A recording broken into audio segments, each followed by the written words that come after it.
சரி, நம்ம எல்லாம் வேதம் எடுத்து வாசிக்க போகிறோம். ஏசாயா எழுதின புஸ்தகம் 6ஆம் அதிகாரம் 1 முதல் கடைசி 8 வசனங்கள். எல்லாரும் பைபிள் எடுங்க.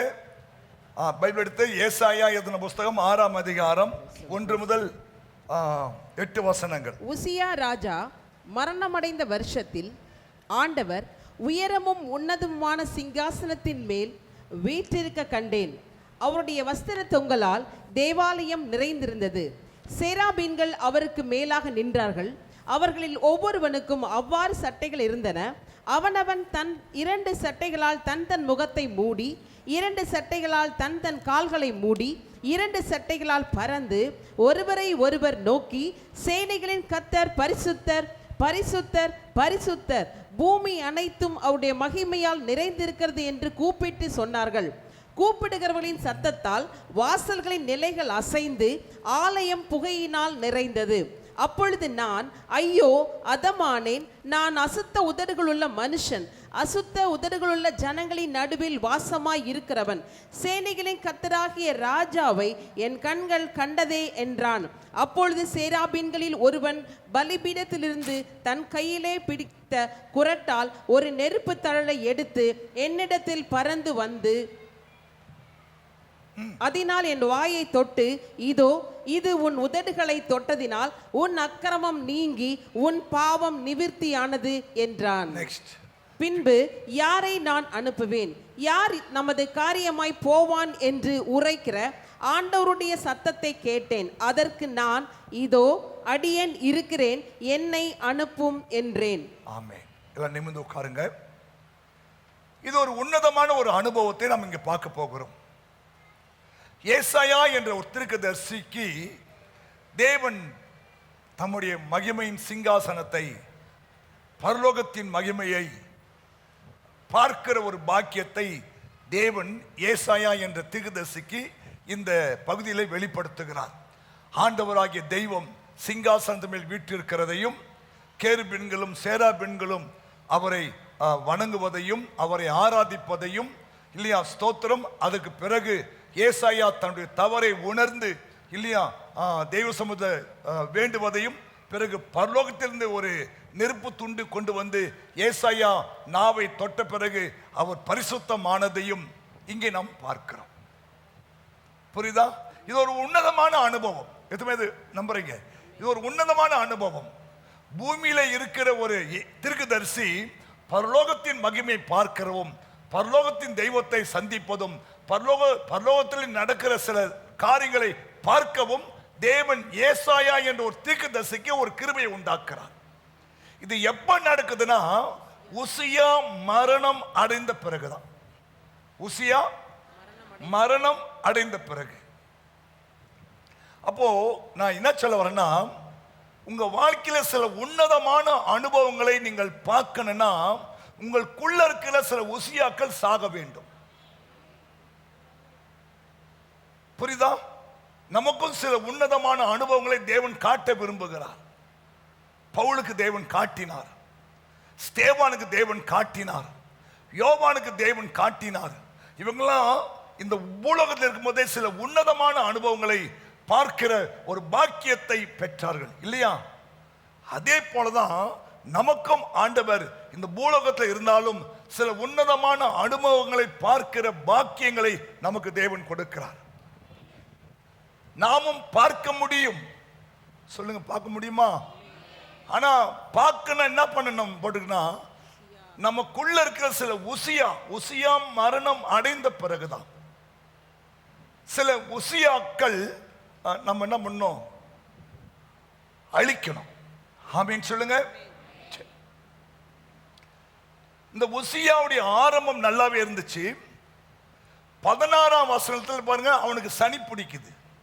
ஆசிமா, அவன் பலப்பட்ட போது தனக்கு கேடு உண்டாக்கிபடி அவனுடைய மனம் மேட்டிமையாகி தன் தேவனாகிய கர்த்தருக்கு விரோதமாக மீறுதல் செய்து தூப பீடத்தின் மேல் தூபம் காட்ட கர்த்தருடைய ஆலயத்திற்குள் பிரவேசித்தான். தொடர்ந்து வாசித்தீங்கன்னா அவனுக்கு குஷ்டரோகம் உண்டாகிறது.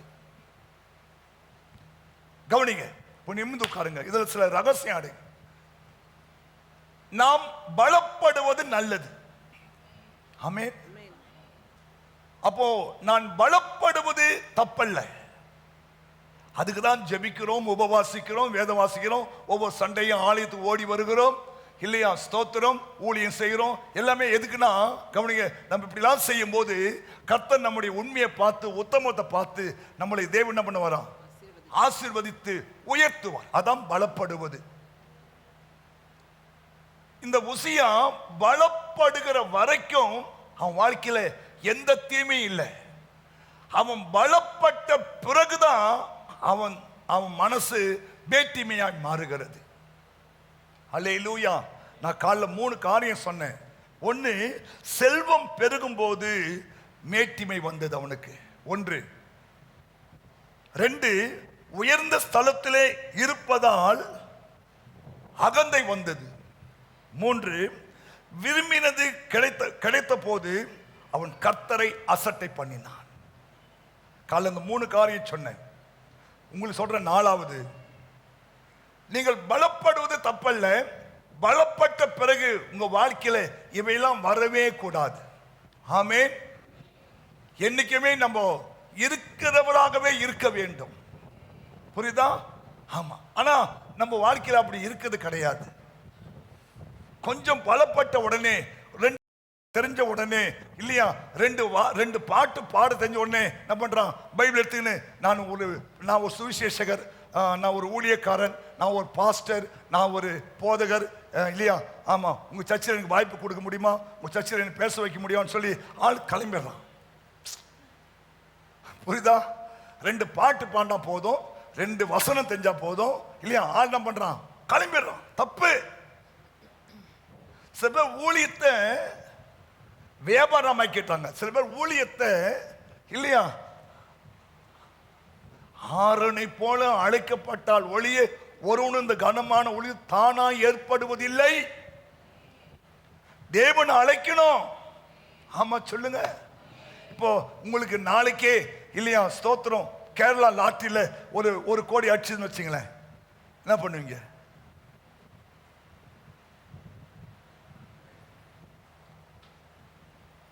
பாஸ்டர் சொல்லுமா, பாஸ்டர் வீட்டு வரைக்கும் வர முடியுமா பாஸ்டர்?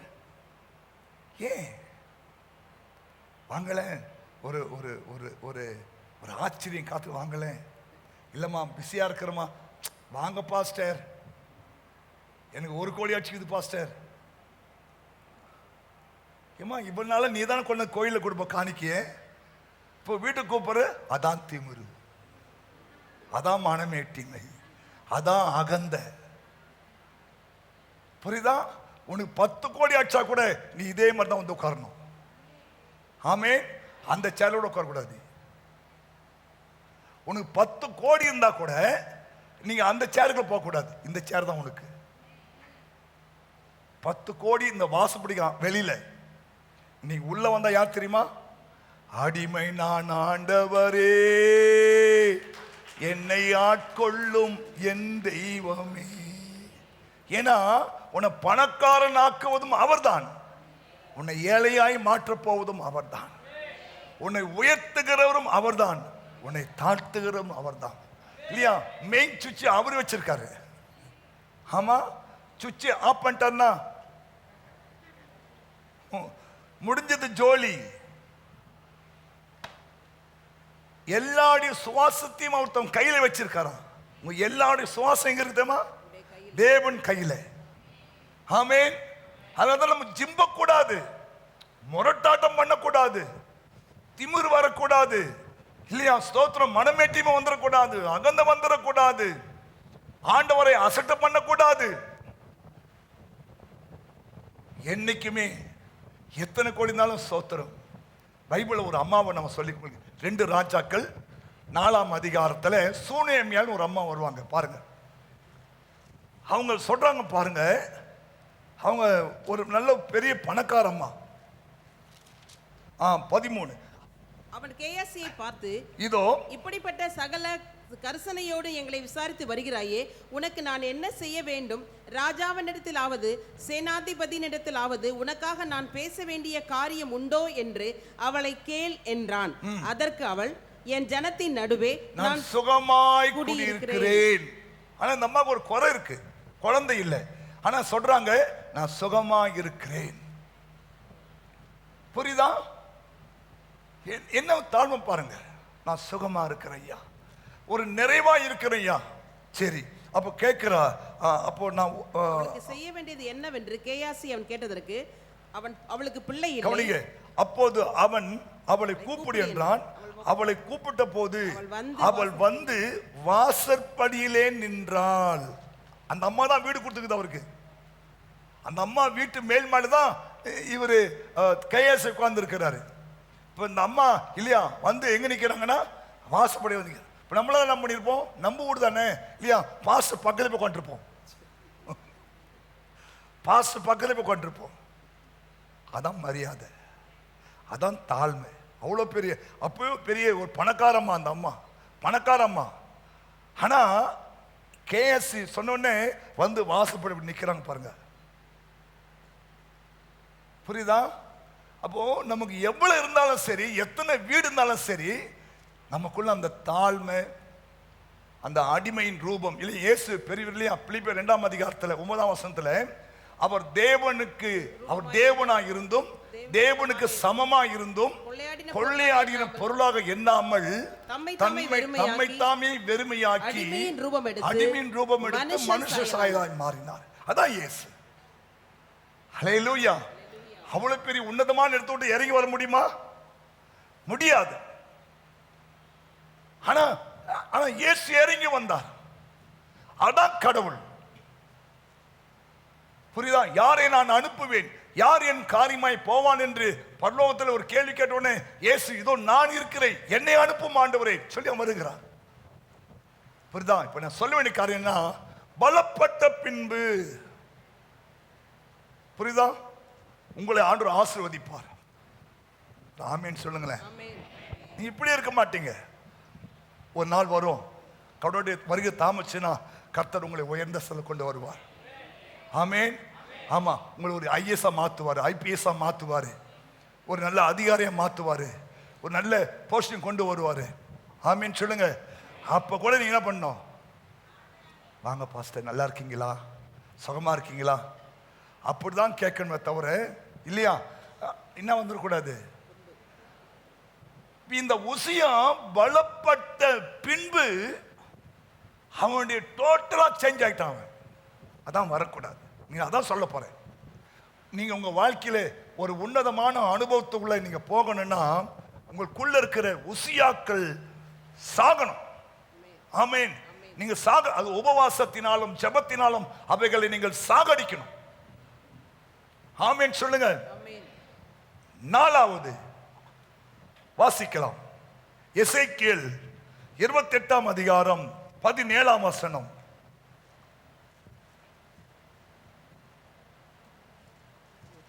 எசேக்கியேல் 28:17.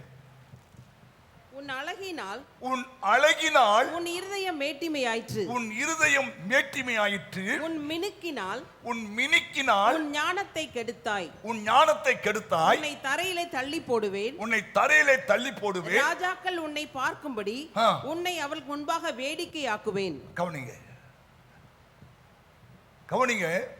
பலப்பட்ட பிறகு நமக்கு வரக்கூடாத ஒன்று அழகினாள். இதெல்லாம் யாரை பத்தி சொல்றாங்க தெரியுமா? லூசிபர் என்ற ஒரு விழுந்து போன தூதனை குறித்து வேதம் சொல்லுகிறது. லூசிபர்னா சாத்தான். அவன் ஒரு காலத்தில் பரலோக தூதனாக இருந்தான். அவனுக்குள்ள இந்த மனமேட்டிமை, இந்த உசியாவின் ஆவி வந்தபடினாலே அவன் விழத்தள்ளப்பட்டான். அவனை குறித்து வேதம் சொல்லுகிறது, உன் அழகினால் உன் இருதயம் மேட்டிமையாயிற்று. அழகு நல்லது, அழகு நல்லது. ஆனா அந்த அழகு உனக்கு என்ன வந்துடக்கூடாது, மேட்டிமை வரக்கூடாது. இந்த வெள்ளத்தோடு இருக்கிற கொஞ்சம் ஒரு நரம்பு துடுக்கா இருக்கும், கொஞ்சம் அழகா இருந்தா. கருப்பு தோல் அழுப்பாங்க அப்படியே இருக்கும். வெள்ளத்தோல் எல்லாம் பாருங்கன்னா கொஞ்சம் மேக்கப் அடிக்கும், கொஞ்சம் வெள்ளை சாயம் பூசும், கருப்பு சாயம் பூசும் இல்லையா, தோத்தரும். தப்புன்னு சொல்லல, நல்லா இருக்கு, அழகு தப்பு இல்லை, அழகு தப்பு இல்லை. நீங்க ஆண்டவருக்கு நன்றி சொல்லணும். ஆண்டவரே என்ன ஒரு அழகா நீ படைச்சிங்களே இல்லையா. நீங்க போய் ஜப்பானுக்காரனை பாருங்களேன், எல்லாம் சகவத்தோட இருக்கும், ஆனா முகம் நல்லா இருக்காது. சீனாக்காரனை பாருங்களேன், எல்லாம் வெள்ளத்தோளா இருக்கும். சைனாவில் ஒருத்தவங்க கருப்பா இருக்க மாட்டான், எல்லாம் வெள்ளையா இருப்பான். ஆனா அவங்களுடைய இது இந்தியாக்காரன் தான் முகம் அழகா இருக்கும். அதனமா இந்தியா மேல தேவன் வைத்த கிருபை. நீங்க கொரியாக்காரனை பாருங்க, அப்ப கவனிங்க, அழகு நல்லது, ஆனா அழகினாலே மனமேட்டிமை வரக்கூடாது. ஆமா சொல்லுங்களேன், இதான் தப்பு.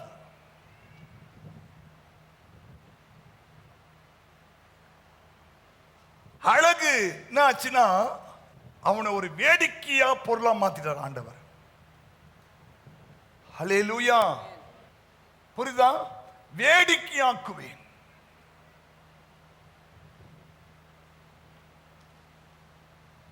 புரியுதா? வேடிக்கை பொருளாய் மாறி விடுகிறது. யாரு வேடிக்கை பார்ப்பாங்க?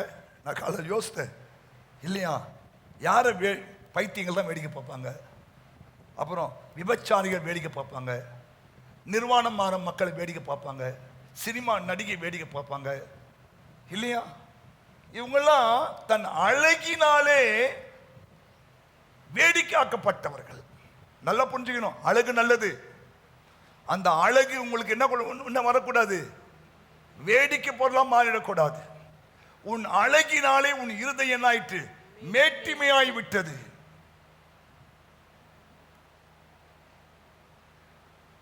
உன்னுடைய மினுக்கு, பைபிள் தமிழ் நல்ல மினுக்கு, என்ன மினுக்குன்னு போற பரவா, மினுக்குன்னு போற பாரு அப்படின்னா என்ன, மேக்கப் போட்டு போறேன்னு அர்த்தம். மினுக்கு தமிழ் அப்படி நல்லா டிரான்ஸ்லேட் பண்ணுங்க, மினுக்கு.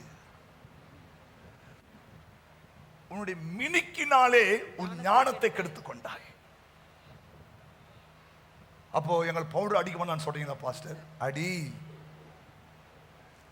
பவுடர் அடி, மேக்கப் போடான்னு சொல்ற, லைட்டா போட்டுக்கோ. ஆனா இந்த மினுக்கும் வரக்கூடாது, அந்த மேட்டிமே வரக்கூடாது. புரியுதா? தேவனுக்கு ஒரு நிமிஷம் ஆகுமா உன் முகத்தை திருப்பறதுக்கு இல்லையா? உன் முகத்தை வேடிக்கை பார்க்கறதுக்கு ஒரு நிமிஷம் ஆகுமா இல்லையா? உங்க வாழ்க்கையை அப்படியே திருப்பி போறதுக்கு ஒரு நிமிஷம் ஆகுமா? ஆமேன் சொல்லுங்களேன். அப்போ அதுல என்ன வரக்கூடாது, மனமேட்டிமை வரக்கூடாது. சில பேர் அழகா இருந்தாவே அந்த வீட்டை ஆட்டி படைக்கும், புருஷனை ஆட்டி படைக்கும். செய்யவே கூடாது. தேவன் உனக்கு கொடுத்த ஒரு கிருபை அது. ஹல்லேலூயா. பரவாயில்லப்பா, ஜோடி நல்லா இருக்குப்பா அப்படி சொல்றதுக்கு ஓகே, புரிஞ்சுட்டீங்களா? இப்போ இங்க சொல்றாரு, உன் அழகினாலே உன் இருதயம் மேட்டிமை ஆயிற்று, உன் மினுக்கினாலே உன் ஞானத்தை நீ கெடுத்தாய், உன்னை தரையிலே நான் தள்ளி போடுவேன், ராஜாக்கள் உன்னை பார்க்கும்படி உன்னை அவங்களுக்கு முன்பாக வேடிக்கையாக்கி விடுவேன். புரிஞ்சுட்டா? பைபிளை பார்த்தீங்கன்னா அபிகாயில் ஒரு நல்ல அழகுள்ள பெண், புத்திசாலி, பணக்காரி. அந்த மனுஷன் நாபால் என்றும் அவன் மனைவிக்கு அபிகாயில் என்றும் பெயர். அந்த ஸ்திரீ மகா புத்திசாலி ரூபவதியாய் இருந்தாள், பணக்காரி. அவன் புருஷன் பணக்காரன். இப்ப இந்த அம்மாக்கு என்ன வரல சொல்றா, கடைசியா ஒரு இடத்துல, உன் ராஜாவின் உன்னுடைய ராஜாவுடைய வேலைக்காரன் கால கூட நான் கழுவுறேன் ஐயா, அதான் பணி.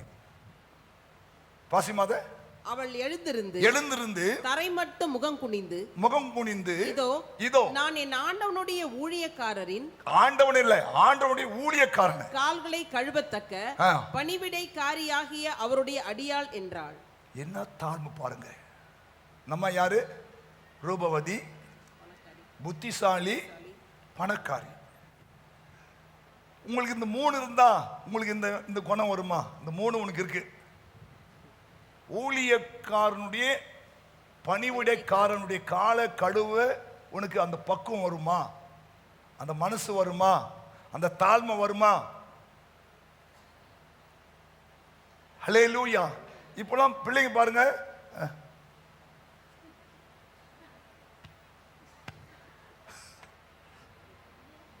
தோத்திரம் சொல்லணுமா மாலை வச்சுக்குது. ஏய் என்ன பார்த்து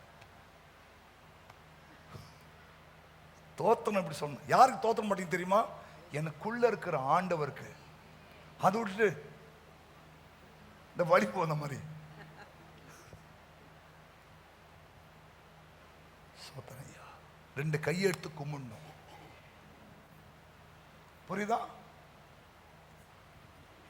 என்ன பழக்கம்? எங்க ஒரு விசுவாசிய பார்க்கறியோ, ஒரு ஊழியக்காரன் பார்க்கறியோ, கையெடுத்து ஸ்தோத்திரம் ஐயா, ஆமென், ஸ்தோத்திரம். புரியுதா? வழி போன மாதிரி.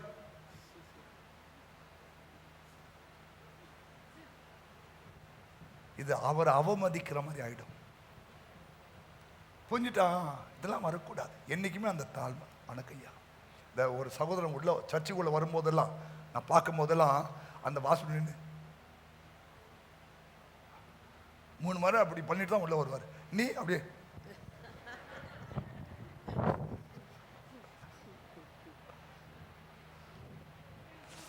உள்ள இயேசு இருக்கிறார். அப்ப உள்ள வரும்போது அந்த ஒரே வணக்கம்.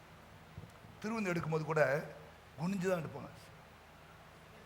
இதெல்லாம் நம்ம கற்றுக்கொள்ள வேண்டிய காரியங்கள். அந்த பணிவு, அழகினால், மகா ஞானத்தினால் அவ வேடிக்கையாக்கப்பட்டாள். எல்லாரும் அவளை வேடிக்கை பார்க்குற அளவுக்கு ஆகிப்போச்சு வாழ்க்கை. இந்த அபிகாயில் பாருங்க, அவள் மகா புத்திசாலி, ரூபவதி. ரூபவதினா யாரு? உலக பேரழகில. அது மாதிரி இந்தியா சொல்லுவாங்களே, மிஸ் இந்தியா. Miss India. அவங்க மிஸ் அந்த யூதேயா. அப்போ மிஸ் இந்தியாவுக்கு இப்போ உங்களை மிஸ் இந்தியான்னு தேர்ந்தெடுக்க வச்சிங்களேன், நீங்க அடுத்த வாரம் கோயில் வருவீங்களா? நானே மிஸ் இந்தியா. கோயில் வர நீ மிஸ் இந்தியா தான். இந்தியா ஒன்று மிஸ் பண்ணிடும். நீ மிஸ் இந்தியாவா இருந்தா கூட இயேசுக்கு நீ அடிமை தான். அவ்வளோ பெரிய தெய்வம் இயேசு தன் ஊழியக்காரனுடைய காலெல்லாம் கழுவினார். என்ன பணிவு அவருக்கு இல்லையா? ஆமா, இடுப்புல துண்டை கட்டிட்டு ஒவ்வொரு காலா கழுவுறாரு. அவன் கால் எங்கெல்லாம் போச்சோ எங்கெல்லாம் வந்ததோ தெரியல. ஆனா இயேசு பாருங்க இல்லையா, அவ்வளோ பெரிய மகா தெய்வம் ஒவ்வொரு காலையும் பிடிச்சு அழுகுறான். ஒரு பெண்ணு அவ செஞ்ச பாவம் இல்லையா, இயேசு மன்னிச்சிட்டாரு. வந்து தன் தலைமுடியால ஏசப்பா பாதத்தை தன் கண்ணீரால கழுவி தன் தலைமுடியால் என்ன பண்றான்? எந்த பெண்ணும் தன் தலைமுடியை இன்னொருத்தருடைய காலில் தொடப்பட மாட்டா. ஆனா இந்த பெண் தன் தலைமுடியால ஏசப்பா பாதத்தை கழுவுறா. புரிஞ்சிட்டீங்களா? அப்போ நீங்க பலப்படுவது தப்பல்ல. பலப்பட்ட பின்பு இப்படிப்பட்ட கெட்ட குணங்கள், உசியாவின் குணங்கள் உனக்குள்ள வரக்கூடாது. அப்போ அதான் பேச சொல்லுது இல்லையா, ஸ்தோத்திரம். இகழ்வோரை அவர் இகழுகிறார், தாழ்மை உள்ளவர்களுக்கோ கிருபைகளை அளிக்கிறார். ஏன் நம்ம இன்னும் பலப்படல? 10 வருஷமா 5 கோயிலுக்கு வரீங்க, இன்னும் ஒரு ஆசீர்வாதம் வரல, நன்மை வரல இல்லையா, ஸ்தோத்திரம், ஒரு கிருபை வரல. ஏன்னா இன்னும் தேவன் எதிர்பார்க்கிற நற்குணங்கள் இன்னும் வரல உங்க வாழ்க்கை. இன்னும் சில உசியாக்கள் உனக்குள்ள மறைஞ்சிருக்கிறாங்க. அதெல்லாம் நீங்க எடுத்து வெடி போட்டு என்ன பண்ணும்? கொன்னுடணும். அப்போதான் உயரமும் உன்னதமான தேவனுடைய தரிசனத்தை நீ பார்க்க முடியும். அப்போ அழகு, புரியுதா? புரியுதா?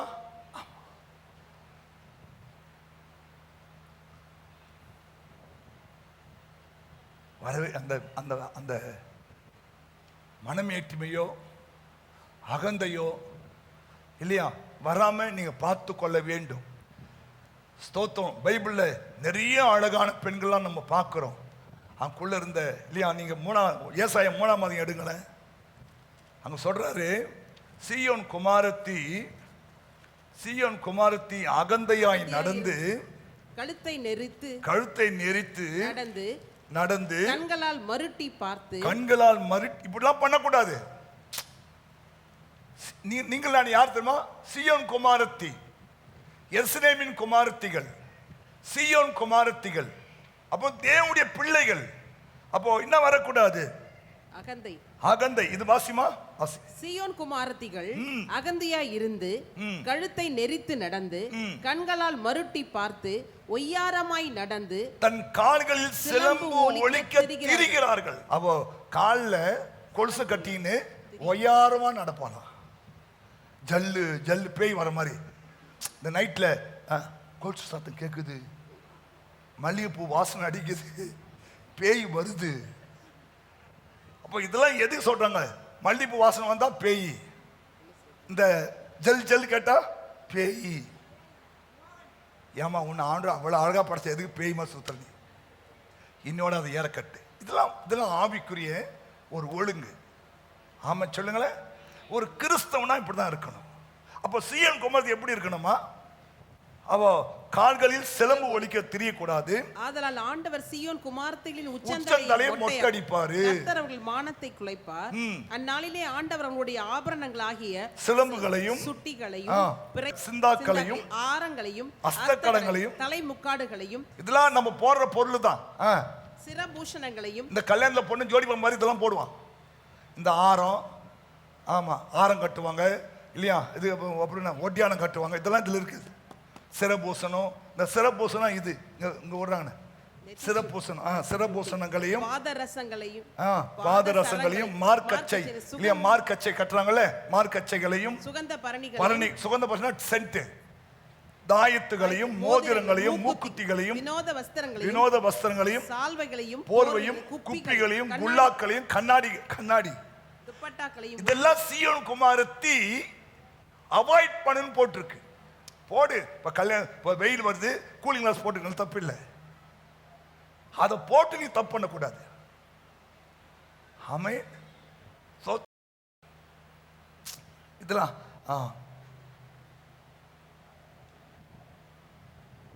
உரிந்து போடுவார் தேவன். உரிந்து போடுறது மாதிரி நம்ம உறிஞ்சு போட்டுடணும். தேவன் மொட்டை அடிக்கும் போது நம்ம மொட்டை அடிச்சிடணும். புரியுதா? ஹலோ சிஸ்டர், என்ன பாஸ்டர் மாறியா போறீங்க? அதான் உசியாவை சாவடிக்கணும். அப்போதான் உயரமும் உன்னதமான அந்த தேவ பிரசன்னத்தை நம்ம உணர முடியும்.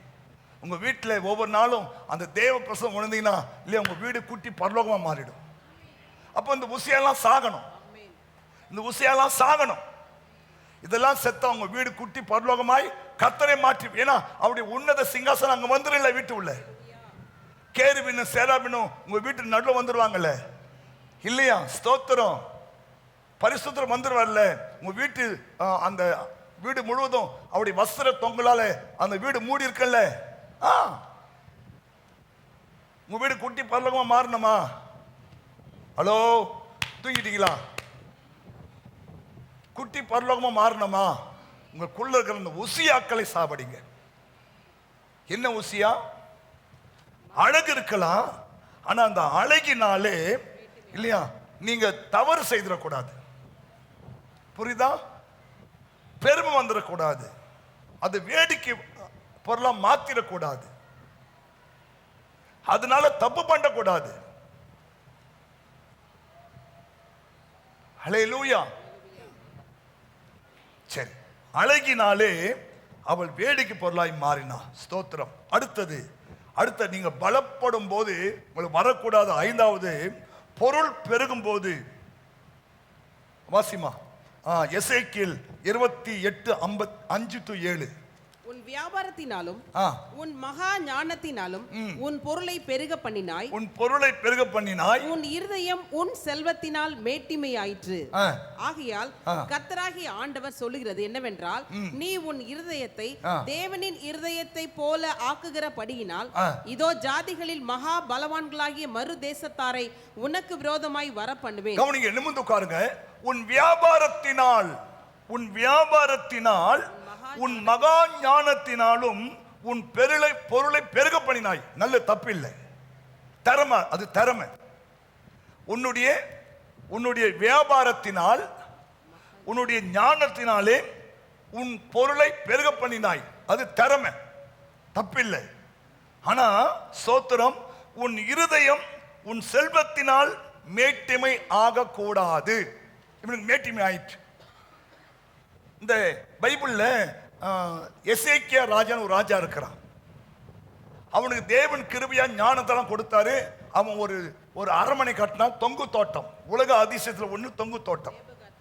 பாபிலோன் இன்னும் இருக்குது. அந்த தொங்கு தோட்டத்தை உருவாக்கினவர் இந்த ராஜா நேபுகாத்நேச்சார். புரியுதா? அவர் அரண்மனை கட்ட தப்பில்லை, தொங்கு தோட்டம் உண்டாக தப்பில்லை. அவர் அந்த அரண்மனை மேல உட்கார்ந்துட்டு, இது நான் கட்டின பாபிலோன், அதான் சொல்லக்கூடாது.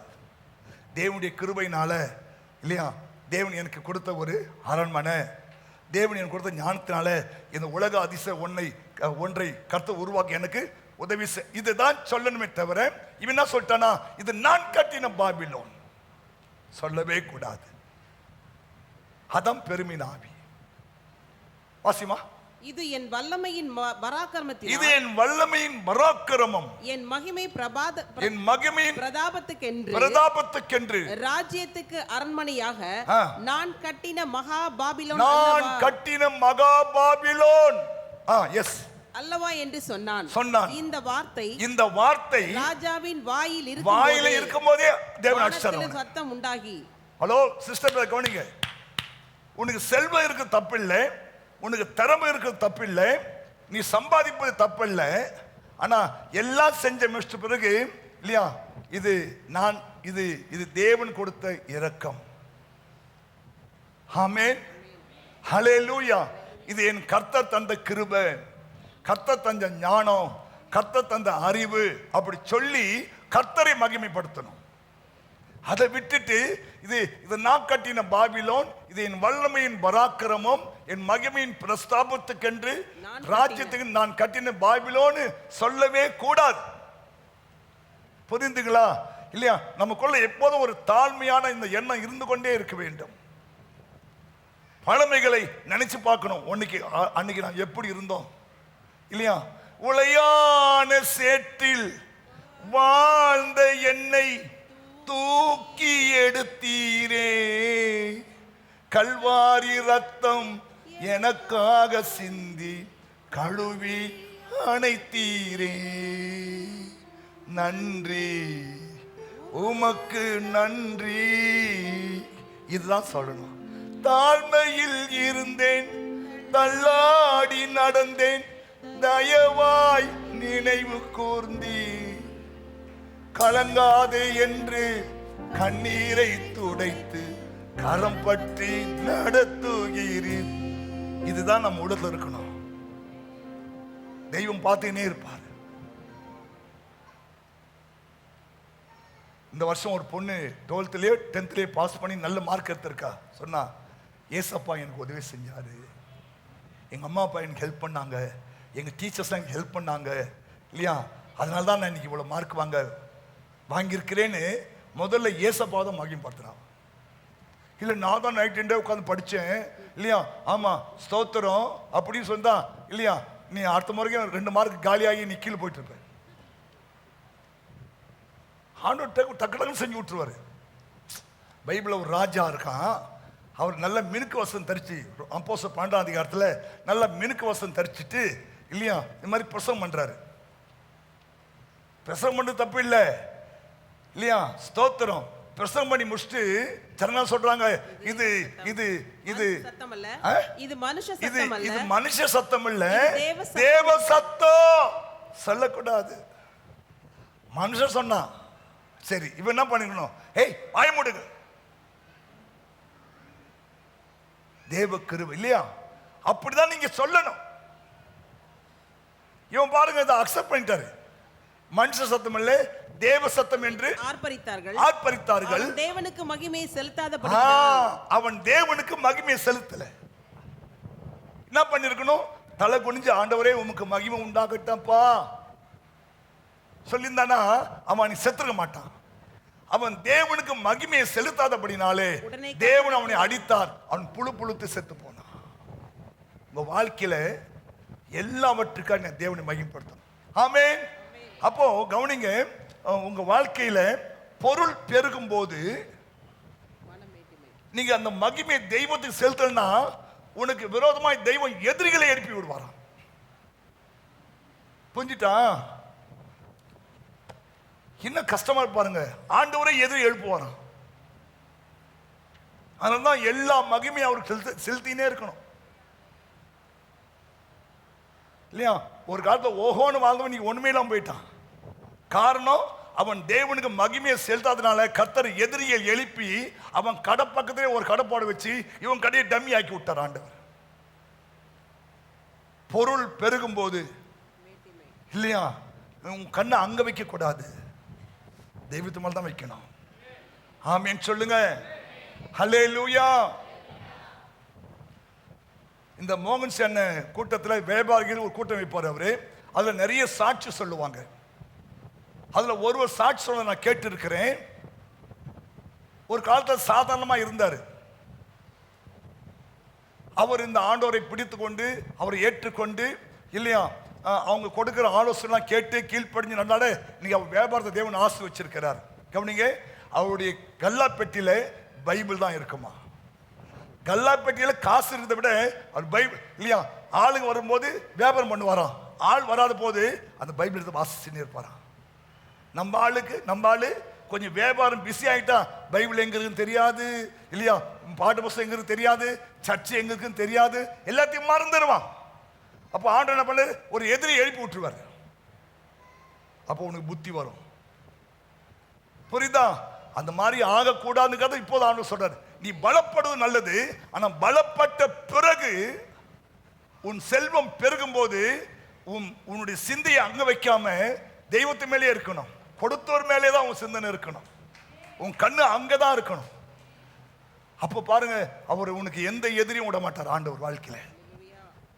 இல்லைன்னா பாருங்க, டிஸ்டர்பன்ஸ் பண்ணிக்கினே இருப்போம் சில பேர் வந்து நமக்கு. அதெல்லாம் தெய்வமே அனுப்புகிற ஒரு காரியம். ஹல்லேலூயா. ஆமென்.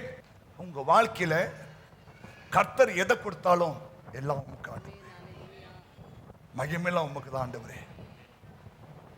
இது என் சுய பலம் இல்லை. ஒரு அம்மா பாடுறாங்க இல்லையா, என் சுய பலத்தால் ஓட பார்த்தேன் ஓட முடியல, என் பணபலத்தால் படைக்க பார்த்தேன் ஒன்னும் முடியல, என் ஆள் பலத்தால் ஆள பார்த்தேன் ஒன்னும் முடியல. புரியுதா? என்னால நடக்க முடியல ஆண்டவரே. நம்மளால் ஒண்ணுமே பண்ண முடியாது, தேவ கிருபை தான். புரிஞ்சுட்டீங்களா? அப்போ நீங்க பலப்படுவது தப்பல்ல, பலப்பட்ட பிறகு உங்க வாழ்க்கை தவறாயிடக்கூடாது. புரிஞ்சுட்டீங்களா? என்னைக்குமே இன்னைக்கு இருக்கிற அதே தாழ்மை, இன்னைக்கு இருக்கிற அதே ஒரு ஹல்லேலூயா இல்லையா, நம்மகிட்ட 2 ரூபாய் வந்தா போதும், இவன் ஆடுவான் பாரு ஆட்டம், நைட்டை கொடை பிடிச்சுட்டு இருப்பான் இல்லையா. அர்ப்பனுக்கு வாழ் வந்தா அர்த்தராத்திரில அதெல்லாம் ஒன்று ஆடுற ஆசை. ஆட்டுக்கு அளந்து மாட்டுக்கு ஏன் மட்டும் வச்சு ஆண்டவர் உனக்கு இது மேல கொடுத்தீங்கன்னா நீ 24 வருஷம் கொடை பிடிச்சுட்டு இருப்ப இல்லையா. வரக்கூடாது. அவர் நினைச்சா இந்த ராத்திரிலே ஒரு சைட் சைட் விட்டுருவார் ஆயிட்டுல இல்லையா. நம்ம தூங்கி ஏந்தா இல்லையா, சொல்றாரு தூங்கி ஏந்தா டீ, எழல்னா பால், தூங்கி ஏந்தா டீ, தூங்கி ஏழன்னா இதாங்க மனுஷன் லைஃப். இதுக்கு என்ன ஆட்டம், என்ன பாட்டம் இல்லையா, என்ன சண்டை, நீயா நானா வாட குஸ்தி பாயலாம் வாடான்றான் இல்லையா. கர்த்தருக்கு சித்தமானால் நான் உயிரோடு இருந்தா நாளைக்கு நான் இதை செய்வேன் தான் சொல்லணுமா. நாளைக்கு பார்க்கறேன், நாளைக்கு நீ இருக்கிறேன்னு பார்க்கறேன், நீ இருக்க மாட்டியே. பைபிள் தான் சொல்லுது, கர்த்தர் சித்தமானால் நான் உயிரோடு இருந்தால் நாளைக்கு இதை செய்வேன் தான் சொல்லணும். புரியுதா? ஏன்னா நம்ம தூங்கி எழுந்தாதான் நிச்சயம். நமக்கு ஒவ்வொரு நாளும் எழுந்து அப்பா தோத்துறோம், இரவெல்லாம் காத்தீங்க, இல்லையா என்னை உயிரா வச்சிருக்கீங்க, அதுக்கு தோத்திரம் சொல்லணும். நீ நேற்று நைட்டு குடிச்ச பூஸ்ட்ல நீ உயிரா எழும்பல, நேற்று நைட்டு குடிச்ச பாலில் இல்லை, நேற்று நைட்டு குடிச்ச ஹார்லிக்ஸ்ல இல்லை, தேவ கிருபையில் தான் காலை எழுந்திருக்க. நீ அதை நினைக்கணும். எவ்வளோ பேர், எவ்வளோ வாலி பசங்க இந்த நாட்கள், நிறைய வாலி பசங்க இல்லையா அப்படியே பிசாசு அள்ளின்னு போறான். காரணம் என்ன தெரியுமா? இந்த பணிவு இல்லை, இந்த தாழ்மை இல்லை. அதனால பாருங்க அவங்க லைஃப் வாழ வேண்டிய வயசுல போய் சேர்ந்துடுறானுங்க. சொல்லட்டுமா, உனக்கு பொருள் பெருகணும், நீ நல்லா இருக்கணும், ஆசீர்வாதமா இருக்கணும் இல்லையா? ஆமா, உன் ஜனங்கள் மத்தியில உன்னை உயர்த்தணும், சகல ஜாதியிலும் உன்னை தேவன் மேன்மையா வைப்பேன்னு சொல்ற மேன்மையா இருக்கணும், தப்பில்லை. ஆனா பலப்பட்ட பிறகு உனக்கு இந்த மாதிரி குணம்லாம் வந்துடக்கூடாது. புரிஞ்சுட்டா? இன்னொன்னு சொல்லி முடிக்கிறேன். ஓசியா 13ஆம் அதிகாரம் 6ஆம் வசனம். தங்களுக்கு இருந்த மேய்ச்சலினால் திருப்தியானார்கள். தங்களுக்கு இருந்த மேய்ச்சலினால் திருப்தி. மேய்ச்சல் நல்லது, திருப்தியாவது நல்லதா? திருப்தியான பின்பு அவர்கள் இருதயம் மேட்டிமையாயிற்று. கர்த்தர் மேய்ப்பராய் இருக்கிறார், நான் தாழ்ச்சி அடையேன். நல்லது. ஆனா திருப்தியான பின்பு தேன் கூட்டை மிதிக்கூடாது. சொல்லுது, திருப்தியான பின்பு அவன் தேன் கூட்டை மிதிக்கணும். அப்போலாம் இல்லையா பைபிளை இப்படி கொண்டு வருவாங்க. நமக்கு பேரு வேதக்காரர்கள். இப்போ பைபிளை பாக்கெட் போட்டு வரான், திருப்தி ஆகிட்டான். இப்போ பைபிள் எடுத்தா வெக்கமா இருக்கான். அட பாவி, இதாண்டா உன்னை உயிரா வச்சிருக்குது. அன்னைக்கெல்லாம் பைபிள் இப்படி மாறல வச்சுன்னு வருவாங்க. பார்த்தா இவங்க கிறிஸ்தவம் தெரிஞ்சிடும். திருப்தியான பிறகு பின்பு அவர்கள் இருதயம் மேட்டிமை ஆயிற்று, அதனால் என்னை மறந்தார்கள். பலப்பட தப்பல்ல, பலப்பட்ட பின்பு தேவனை மறக்க கூடாது. நீ நிறைய பேர் பாருங்க தேவனை மறந்துட்டாங்க, பிஸி ஆயிட்டாங்க. சர்ச்சைக்கு போன வாரம் வந்தாலும் இந்த வாரம் வரல. ஏன்? பிஸி. ஒவ்வொரு வாரமும் கர்த்தருடைய ஓய்வு நாளை வந்து பரிசுத்தமா ஆசாரிக்கணும். 1ஆம் வாரம் தான் இயேசு வருவாரா? திருவிழா தான் இயேசு வருவாரா? 2ஆம் வாரம் வரமாட்டாரா? 3ஆம் வாரம் வரமாட்டாரா? 4ஆம் வாரம் வரமாட்டாரா? 5ஆம் வாரம் வரமாட்டாரா? உன் கனவாது. அப்ப 4 வாரம் எங்க போற? அவர் மறந்துட்டு. ஒரு அம்மாவுக்கு 12 பிள்ளையாம், ஒரு பிள்ளை காணமா. அந்த அம்மா பாருங்க, அந்த பிள்ளைக்காக 3 மாசம் தலைவிரி கோலமா சாப்பிடாம கொள்ளாம அந்த பிள்ளையே 11 தான் இருக்குது, எதுக்கு இது ஒன்று தேடணும் சொல்லு. அந்த பிள்ளையை தேடி கண்டுபிடிச்சி பார்த்தா அம்மா உயிர் வந்துதான். புரியுதா? இயேசுநாதர் நீ ஒரு நாள் மறந்துட்டீங்கன்னா அவர் உள்ள எவ்வளவு பாதிக்கும் தெரியுமா? ஆமாங்க. எங்க போன வாரம் வந்து இந்த அம்மா இந்த காணுமே பாப்பாரு, எங்க போச்சு அது? ஓ, இங்க சுத்திங்கதான்.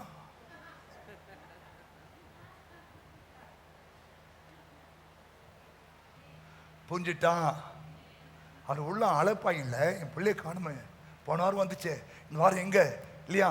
இல்லை பாஸ்டர், எங்கள் நாத்தனார் வீட்டுக்காருக்கு கால் ஒடிஞ்சிச்சு, நீ போய் சுகமாயிட்டியா? சர்ச்சு முடிச்சு போய் பார்க்கலாம்ல. இல்லை நாத்தனார் பொண்ணுக்கு காது குத்துனாங்க பாஸ்டர், நான் தான் தாய் மாமன் சீர் கொண்டு போகணும், கொண்டு போ, முன்னாடி கட்டி கொண்டு குத்துட்டு வந்துடு. இல்லை சர்ச்சு முடிச்சுட்டு போ. உன்னை அங்கே அழைச்சாங்களா? ரத்தலவாக வச்சாங்களா உன்னை? இல்லை இல்லை. முதலாவது தேவ ராஜ்யம். தெய்வத்தை மறக்காத. சங்கீதம் 137 சொல்றாரு சங்கீதக்காரன், வாசிங்க பார்க்கலாம். சங்கீதம் 137 5 6 சொல்றாரு, வாசிங்க பார்க்கலாம். நீ என்னை மறந்தா உனது வலது கை வேலை செய்ய மறந்து போவதாக. எருசலேமே நான் உன்னை மறந்தா. எருசலேமே என்ன? தேவனுடைய நகரம், ராஜாவின் வீடு. அப்போ நீ எதை மறக்க கூடாது? ராஜாவின் வீடு எருசலேமை மறக்க கூடாது. எருசலேமே நான் உன்னை மறந்தால், நான் உன்னை மறந்தால் என் வலது கை தன் தொழிலை மறப்பதாக. வலது கை எது? அதான் பேரலிஸ். இந்த தொழிலை இதை மறக்குதுன்னு அர்த்தம் இல்லையா? மூளை ஏதோ ஒரு பக்கம் மூளை பாதிக்கப்பட்டதான் ஒரு கை கால் விழுந்து போறது. காரணம் என்ன? அதான் அவன் வியாதின்னு சொல்றான், ஆனா நோக்கம் என்ன? அவன் எருசலேமை மறந்துட்டான், தேவன் ராஜாவின் வீட்டை மறந்துட்டான். சபையை மறந்துட்டான், இயேசுவை மறந்துட்டான். அதனால அவனுடைய கை தன் தொழிலை மறப்பதாக. அப்புறம் நான் உன்னை நினையாமலும் எருசலேமை என் முக்கியமான மகிழ்ச்சியிலும் அதிகமாக எண்ணாமலும் போனார். கவனிங்க வார்த்தையே, முக்கியமான மகிழ்ச்சியிலும் அதிகமாக. கவனிங்க, ஒரு ராஜா தன் மந்திரி பார்த்து சொன்னா, ராஜாவே அடுத்த மாசம் எனக்கு பர்த்டே வருது, நீ எனக்கு நல்ல ஒரு மோதிரம் செய்யணும், அந்த மோதிரத்தை பார்க்கும்போது நான் சந்தோஷப்படணும், அதை பார்க்கும்போது மகிழ்ச்சி வரணும், அப்படிப்பட்ட ஒரு நல்ல மோதிரம் செஞ்சவான்னு சொல்லி அனுப்பிச்சாராம். இந்த மந்திரிக்கு மண்டை குழம்பிட்டு, எப்படி ஒரு மோதத்தை பார்த்தா 2 காரியம் நடக்கணும் அப்படி யோசித்தே போனா, அங்கே சாலமோன் விளையாடி கொண்டிருந்தான். சாலமோன் விளையாடி கொண்டிருந்தாராம். என்ன மந்திரியாரு ஒரு குழப்பத்தோடு வரீங்க, எப்பா உங்கள் அப்பா ஒரு இது மோதிரம் செய்ய சொல்லிட்டாரு இல்லையா, அவர் சந்தோஷமா இருக்கும்போது அதை பார்த்த உடனே ஒரு எச்சரிப்பு வரணுமா, பிறகு அவர் துக்கமான சூழ்நிலை அதை பார்த்தா மகிழ்ச்சி வரணுமா, இப்படி ஒரு மோதிரம் செஞ்சு சொல்கிறேன், எங்கப்பா போய் எப்படிவா செய்வேன், எனக்கு என்னப்பா தெரியும்னா, அட போங்கன்னு சொல்லி காதில் ஒரு ரகசியம் சொல்லிட்டு போயிட்டார். அவர் மந்திரி சந்தோஷம் போய் அந்த மோதிரம் செஞ்ச கொண்டாந்து ராஜா கையில் போட்டார். ராஜாவுக்கு பர்த்டே வந்துட்டு எல்லாம் ஒரே குடியும் கும்மாரமும் நடக்குது. டக்குன்னு ராஜா திரும்பி பார்த்தானா, இது நிரந்தரம் அல்ல. இது டக்குன்னு அவருக்கு என்ன ஆயிட்டான், ஒரு ஷாக். பிறகு அவன் வாழ்க்கையில் சில கடினமான சூழ்நிலை கடந்து போகும்போது அந்த முகத்தை பார்க்க சூழ்நிலை தான், இது நிரந்தரம் அல்ல. புரிஞ்சுட்டா? இது சொல்றாரு, எருசலேமே என் முக்கியமான மகிழ்ச்சியிலும் அதிகமான எண்ணாமல்.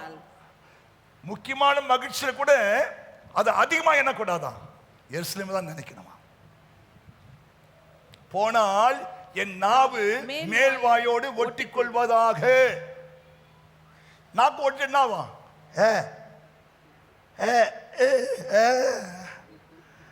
நாக்கு தான் ஒட்டிச்சுல, ஒட்டிதான். இதெல்லாம் நமக்கு தேவையாமா, தேவையா? அப்ப என்ன பண்ணு, ஒவ்வொரு வாரம் கோயிலுக்கு வந்துடு.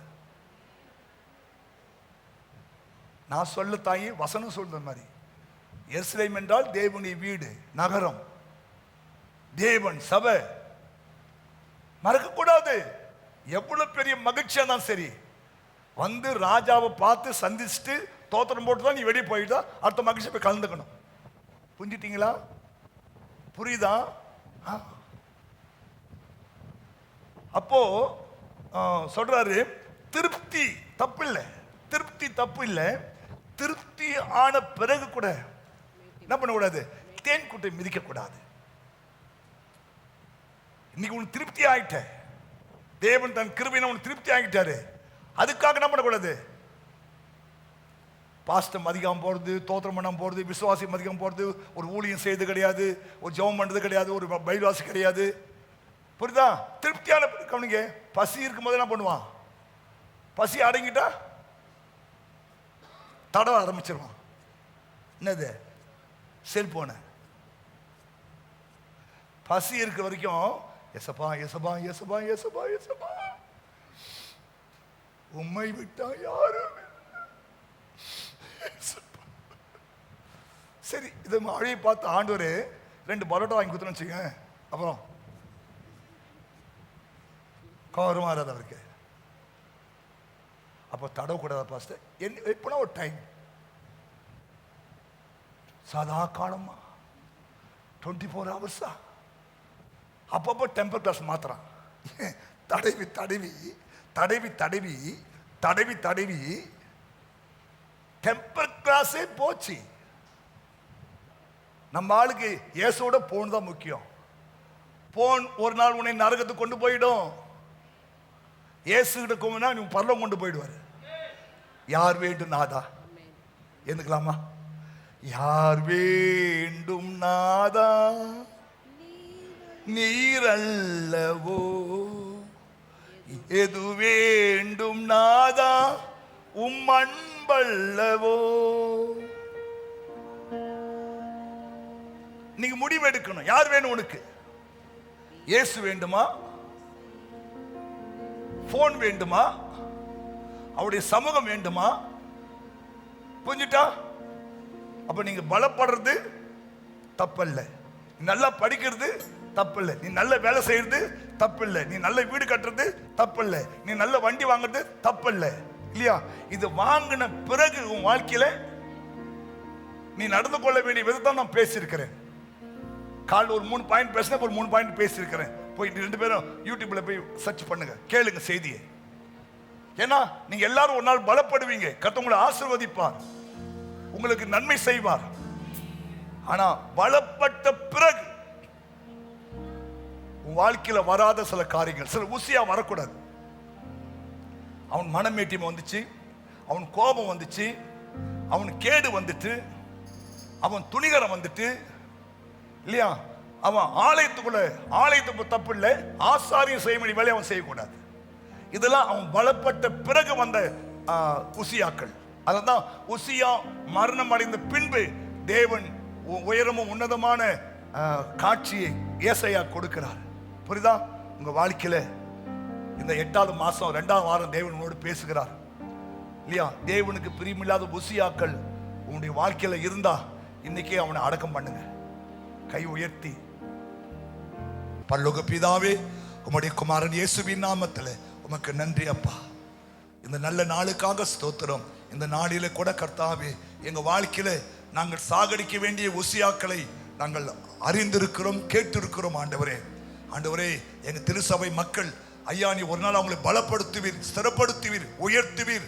ஆண்டவரே, அவங்களை நிலைநிறுத்துவீர். ஆண்டவரே, அன்னைக்கு அவர்களுக்குள்ள இந்த உசியாக்கள் வராதபடிக்கு ஆண்டவரே, இப்போது இருக்கிற எல்லா உசியாக்களை சாகடிச்சுட்டு இயேசு கிறிஸ்துவின் மகிமையின் சாயலை தங்க வாழ்க்கையில் அவங்க தரித்துக் கொள்ள நீ உதவி செய்யும்படியா நான் ஜெபம் பண்றேன்ப்பா.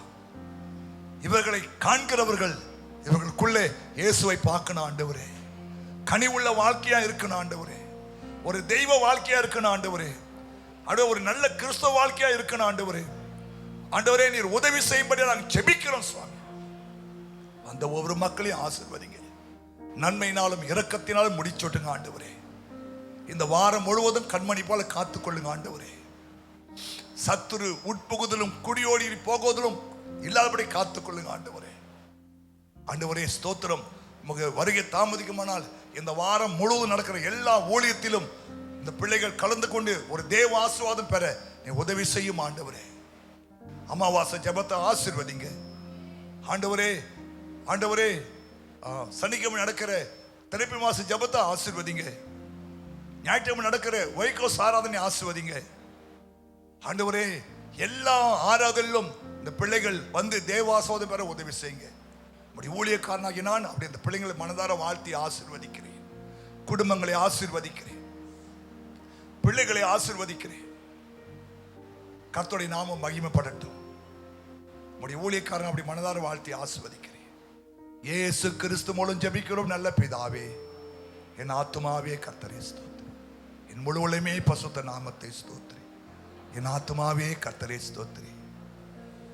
நம்முடைய பிதாவாகிய தேவனுடைய அன்பும் கர்த்தராகிய இயேசு கிறிஸ்துவின் கிருபையும் பரிசுத்த ஆவியானுடைய ஐக்கியமும் இப்போதும் எப்போதும் சதா காலமும் கர்த்தருடைய வருகை மட்டும் இதுமை காத்துக்கொள்வாராக. ஆமென். கர்த்தர் உங்களை ஆசீர்வதித்து உங்களை காக்க கடவர். கர்த்தர் தம்முடைய முகத்தை உண்மையில் பிரகாசிக்க பண்ணி உண்மையில் கிருபையா இருக்க கடவர்.